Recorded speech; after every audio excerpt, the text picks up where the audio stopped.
पूर्व भिडियो तो आपण मैंने देखि कि आम ऐतिहासिक कोणार्क मंदिर बुलवाक जाइलु। यही भिडियो देखु आम आउ कुआड़े जाइचु। नमस्कार सांग मैंने जय जगन्नाथ। कह जाए कि कोणार्क मंदिर चंद्रभागा बेलाभूमि निकटରେ अवस्थित जहाँकि समय अंतर में दूरे जाइए। कोणार्क ठारू 3 किलोमीटर दूर में अवस्थित चंद्रभागा बेलाभूमि। कोणार्क आसुचंती माने थरे टिए जहाँ भी हेले चंद्रभागा बुली आसी जोठिकी आपण मानकु प्रकृतिर एक सुंदर रूप देखा मिल।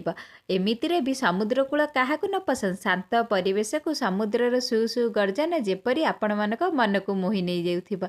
तो आम आसी पहुँची जाइलु चंद्रभागा बेलाभूमि। एठी पहुँचे पर सतरे सांग मैंने मजाटा जमी द्विगुणित होगला।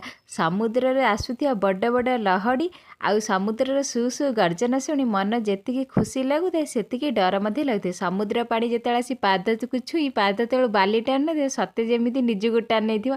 एटी देखते मुझे बड़ बड़ लहड़ी आसुवा देखी डरिकी पलि जाए कि 100 थर गंगार बुड़ पकेबा जहाँ गोटे थर चंद्रभागार बुड़ पकेबा संगे सामान। सहजे से दिन माघ सप्तमी थिला। अनेक श्रद्धालु बुड़ निमंते चंद्रभागार सूर्यास्त बा क्या अगोचर प्रतिदिन जनगहली होता है। खास कर सूर्यास्त देखा आम बेसी समय पर्यंत रही पार्लुनि जेहेतु गेलुक नहीं जाइलु। तो भिडियोटी भल लगी लाइक शेयर सब्सक्राइब। पुणी देखा नेक्स्ट ब्लॉग रे। रही जय जगन्नाथ।